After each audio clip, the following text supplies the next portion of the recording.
अस्सलाम वालेकुम दोस्तों, मैं आपका होस्ट रियान सरवर और आप शो देख रहे हैं रफ्तार। आज की रफ्तार में मौजूद निसान GTR स्काईलाइन है जो कि पाकिस्तान में बहुत रेयर है और दुनिया में इस गाड़ी पे बहुत ज़्यादा मॉडिफिकेशंस होती हैं। इसी तरीके से उमर खान ने भी इसमें बहुत ज़्यादा मॉडिफिकेशंस किए हैं और इसको टॉप ऑफ द लाइन किया हुआ है। तो आए चलते हैं, हम आपको उनसे मिलवाते हैं।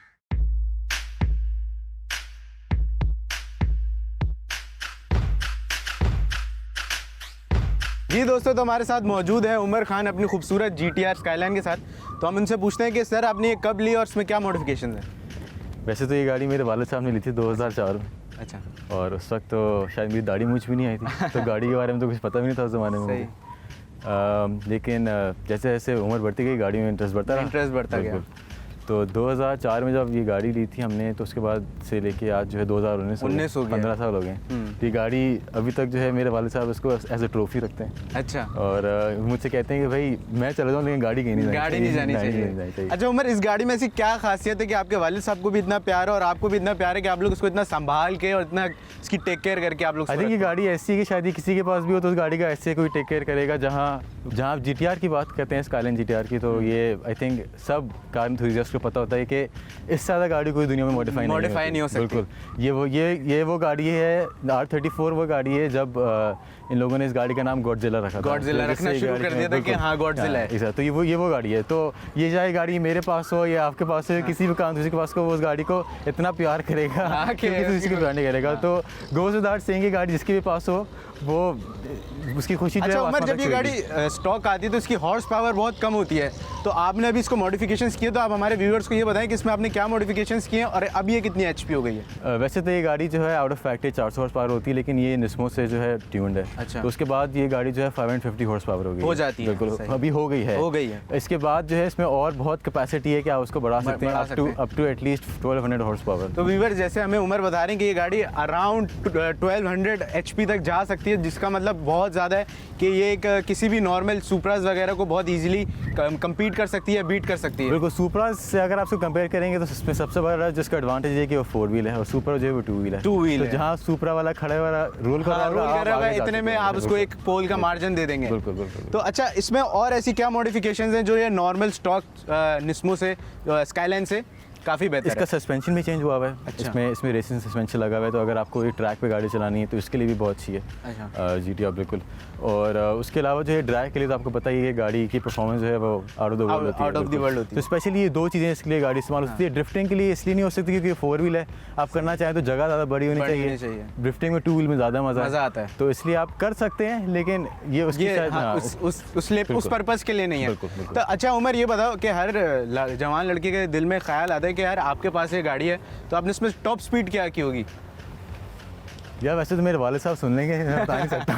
अच्छा। लेकिन आई थिंक क्लोज टू 220 तो किया है इसके अंदर। 220 किया।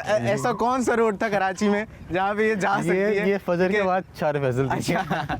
तो अच्छा मुझे ये बताओ कि इसके व्हील्स में और इसके जो रिम्स वगैरह इतने खूबसूरत हैं, उनकी क्या खासियत है? यार गाड़ी के अंदर ऑब्वियसली टायर आप ऐसी लास्ट यूज़ करते हैं, गाड़ी में पावर होती है, तो इसके अंदर स्लिक्स जो है वो लगे हुए हैं। बिकॉज स्पेशली ड्रैग के लिए टायर इस्तेमाल होती है, उनकी जो ट्रैक्शन जो है वो आपको बहुत अच्छी ट्रैक्शन मिलती है गाड़ी से। तो आप ड्रैग के लिए गाड़ी इसे अगर इस्तेमाल कर रहे हैं, ये स्पेसिफिकली ड्रैग टायर्स हैं, तो उसके लिए इससे बेस्ट कोई टायर्स आपको नहीं मिलते। अमेरिका में जहाँ भी आप देखेंगे ड्रैग रेसिंग होती है तो वो लोग हर जगह स्लिक्स इस्तेमाल करते हैं। तो इसलिए अगर गाड़ी की इतनी हॉर्स पावर हो उसके अंदर आप स्लिक्स ना लगाएं तो गाड़ी के लिए नाइंसाफ़ी होती है। अच्छा उमर, ये गाड़ी इतनी रेयर है तो इसकी मेंटेनेंस तुम कैसे करते हो? वो तुम्हारे लिए बहुत चैलेंजिंग होता होगा, और वो भी कराची में और पाकिस्तान में, क्योंकि यहाँ पे इतनी गाड़ियाँ अवेलेबल हैं नहीं, तुम्हें बाहर से इंपोर्ट करना पड़ता होगा। तो वो मुझे बताओ कि उसको कैसे मैनेज करते हो? कराची में मेंटेनेंस जो है वो ऑब्वियसली डिफ़िकल्ट है, ज़रूर है, लेकिन हमारे पास जो है वो ऐसे बहुत सारे लोग हैं जो उनकी गाड़ियों की नॉलेज होती है। और उसमें फिर ये भी होता है कि आप बाहर भी लोगों को कंसल्ट करते हैं अगर ऐसी कोई प्रॉब्लम आ जाती है।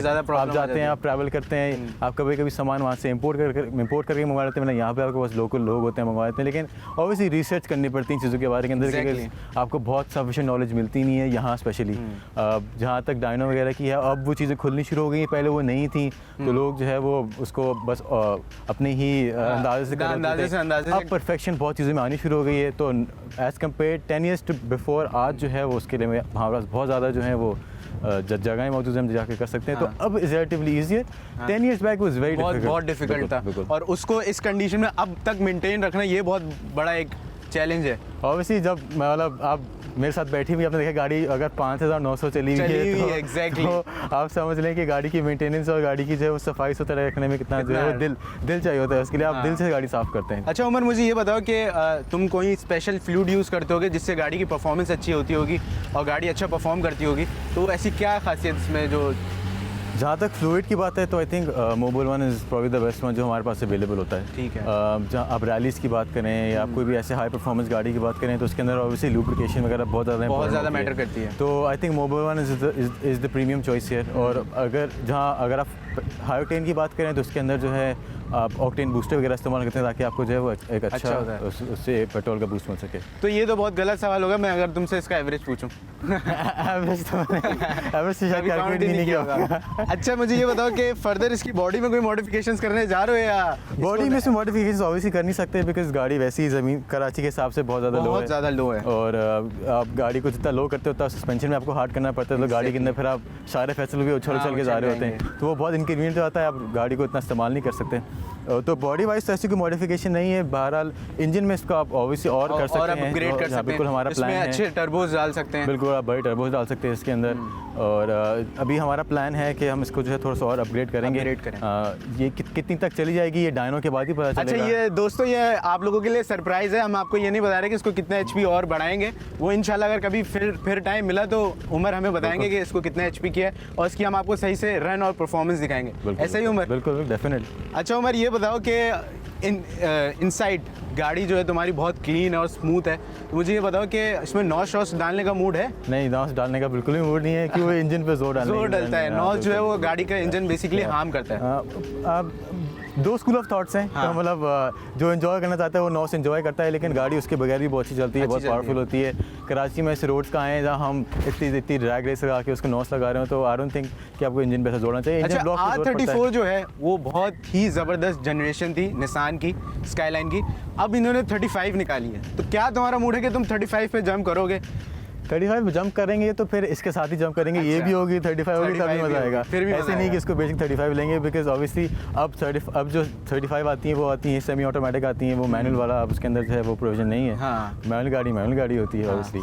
तो करेंगे तो दोनों साथ ही रखेंगे, ऐसे नहीं हो सकता इसको बेच के बोले। उमर मेरा बहुत दिल चाह रहा है कि मैं इसकी राइड एंजॉय करूं और हम लोग राइड पे जाएं इसकी। डेफिनेटली। तो उमर हम लोग इसकी राइड पे चलते हैं और इसकी राइड एंजॉय करते हैं, क्योंकि ये गाड़ी इतनी खूबसूरत और इतनी अच्छी लग रही है कि मेरा दिल चाह रहा है कि मैं इसकी राइड पे जाऊं। डेफिनेटली एक अच्छा दोस्तों हम लोग जाते हैं राइड पे, तो कहीं नहीं जाएगा।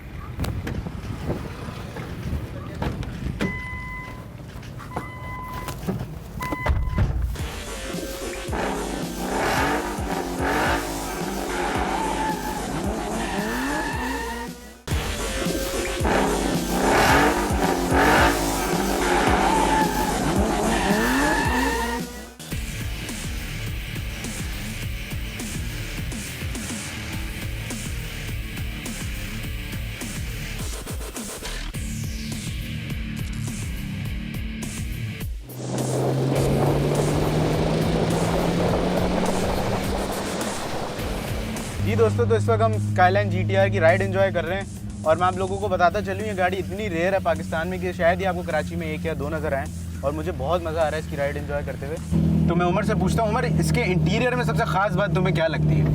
यार इंटीरियर सबसे खास बात जो है वो GTR लोगो है। GTR लोगो जब लोगों को देखते हो तो देख के बड़ी खुशी होती है। हाँ।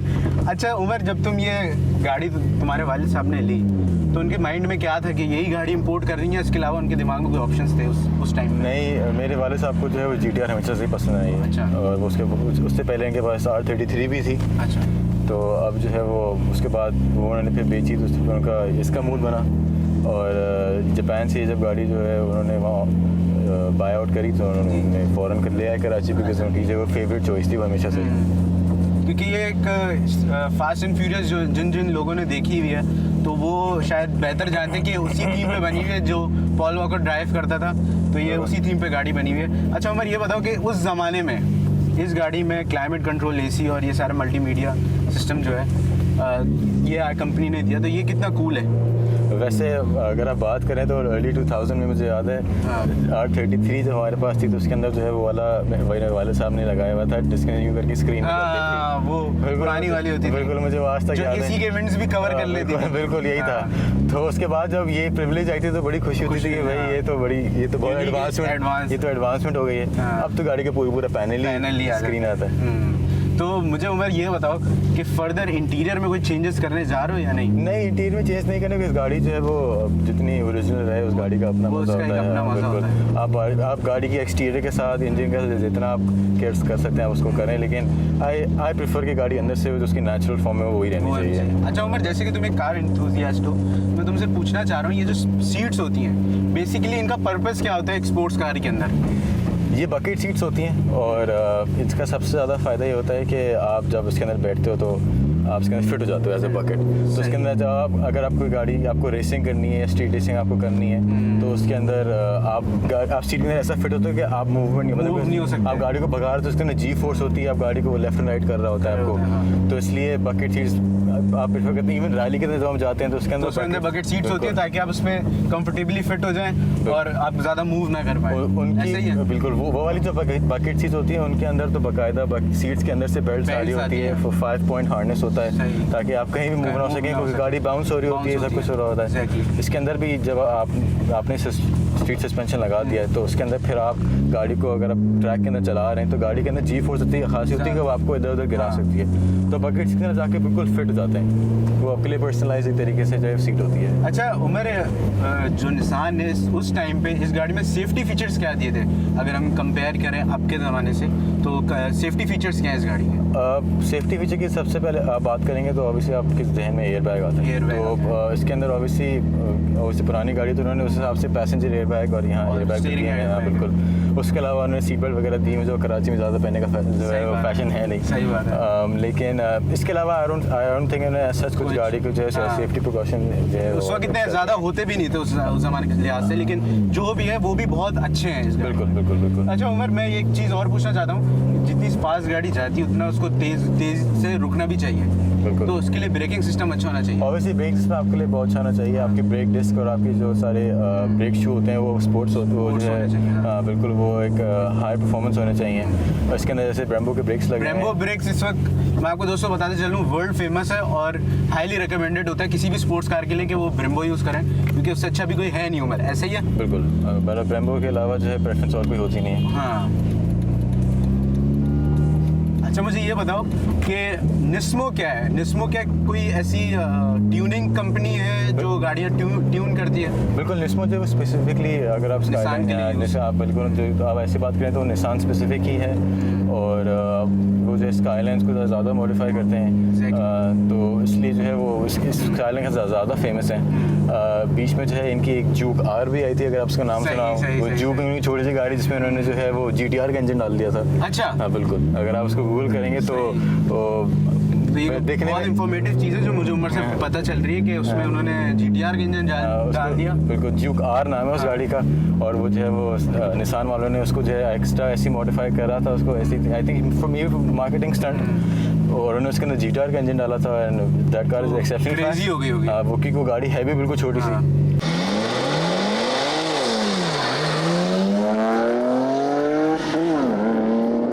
उमर, इस गाड़ी को बहुत ज़्यादा सुपरा से कंपेयर किया जाता है मार्केट में। निसान और टोयोटा बहुत ज़्यादा कंपटीशन में होता है, तो आपको क्या लगता है कि निसान जो है वो किस तरीके से बेहतर है सुपरा से?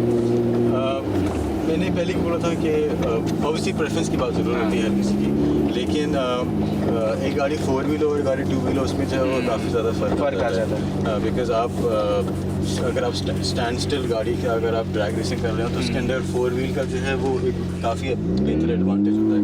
उसके अंदर आप जो है क्योंकि इससे लॉन्च बहुत बेहतर लॉन्च है। उसकी वजह से अब काफ़ी सारी गाड़ियाँ जो है वो 4 व्हील की तरफ आ रही हैं, जैसे नई वाली M5 है उन्होंने उसको 4 व्हील कर दिया है, जो R35 है वो तो अब निसान तो ऑब्वियसली है, लेकिन अब ज़्यादा फोकस जो है वो टुवर्ड्स 4 व्हील की तरफ आना शुरू हो गया है। तो ऑब्वियसली सुपरा और GTR का जो हमेशा से एक टक्कर है, शुरू से है। बिल्कुल। तो उसके अंदर जो है पाकिस्तान में बहुत सारी सुपराज हैं जो अबव 1000 HP बिल्कुल, लोग उसको अच्छा खासा मॉडिफाई करते हैं। जैसे सुपराज अवेलेबल भी है पाकिस्तान इसीलिए, के हाँ। अंदर, तो इसलिए और लोग ये prefer बहुत भी करते हैं। रेयर है, जैसे कि मैं आपको शुरू से बार बार बोल रहा हूँ कि गाड़ी बहुत रेयर है, बहुत रेयर है। उसकी वजह यह है कि इसको मेंटेन करना, उसको संभालना उतना ही मुश्किल है किसी का हाथी को लेकर उसको पालना। एग्जैक्टली ऐसे ही है। बिल्कुल, आप ऑब्वियसली कार enthusiastic हाँ। हो तो आपको जो है वो उसके अकॉर्डिंगली चीज़ें करनी चीज़ें पड़ती हैं। आप बाहर चीज़ें मंगवाते हैं, आप मेहनत करते हैं, आप रिसर्च करते हैं। तो ऑब्वियसली अगर स्काईलाइन यहाँ कम है तो यहाँ के उसके मैकेनिक्स उस तरीके से कम है। सुपरा बहुत ज़्यादा मॉडिफाई होती है तो लोगों की उसकी नॉलेज उससे ज़्यादा बहुत ज़्यादा है। बहुत ज़्यादा है। हाँ, तो if you ask me, I would take a GTR over Supra. तो ये वो बात हो गई कि मतलब पॉल वॉकर की फास्ट यूज की पहली गाड़ी और फास्ट यूज की दूसरी गाड़ी। तो I would definitely take the second second. अच्छा उमर, मुझे ये बताओ कि मैनुअल गाड़ी कराची में चलाना एक तो बहुत ही, ये तो एक अलग ही टास्क है। तो तुम उसको किस तरीके से मैनेज करते हो, क्योंकि ये तो बहुत डिफिकल्ट हो जाता होगा कि गाड़ी मैनुअल है और आप उसको चला रहे हो, डेली ड्रिवन पे रखा हुआ है आपने। ऑब्वियसली मैनुअल गाड़ी जो है आप इतनी ज़्यादा नहीं निकालते इस वजह से। ऑब्वियसली अगर आप इस गाड़ी की बात करें तो आपकी गाड़ी मतलब 6000 किलोमीटर चली हुई है। रियली? हाँ बिल्कुल।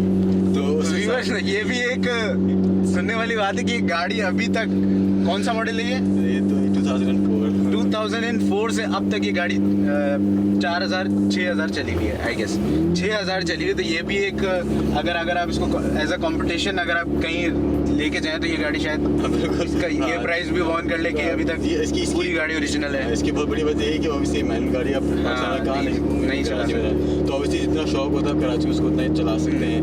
और फेज 8 लेके आते हैं, यहाँ से वापस चलाते हैं, यहाँ से घर करीब है तो इसलिए इसकी बहुत ज़्यादा माइलेज होती भी नहीं है। तो लेकिन ऑब्वियसली मैनुअल गाड़ी की अपना मज़ा होता है, एक ऑटोमेटिक गाड़ी का अपना मज़ा होता है। ऑटोमेटिक मैनुअल में आप शिफ्टिंग खुद करते हैं, ऑटोमेटिक में गाड़ी खुद ही कर रही होती है। उसका रिस्पॉन्स टाइम बहुत बेहतर होता है। बट ऑब्वियसली ये एक फ़न है, ये फ़न है। तो ये उमर, बहुत बहुत शुक्रिया आपके टाइम का। आपने हमें टाइम दिया और हमें अपनी गाड़ी के बारे में बताया, और हमें आपने ऐसे गाड़ी से, इस गाड़ी का मुकाबला तो मेरे ख्याल में और अभी सब GTRs में कराची में और बहुत सारी GTRs आ गई हैं हाँ। जो काफ़ी तेज़ हो गई हैं। कुछ R35s हैं that are beyond 700 horse power. तो देखिए थोड़ा सा काम करना बाकी है। हाँ, फिर ये अपग्रेड हो जाएगी। तो इंशाल्लाह अगले एपिसोड्स में जो हम करेंगे साथ में, तो उसमें हम इसकी पावर और स्ट्रेंथ बिल्कुल खुल के दिखाएंगे लोगों को Definitely. ये कितनी पावरफुल है।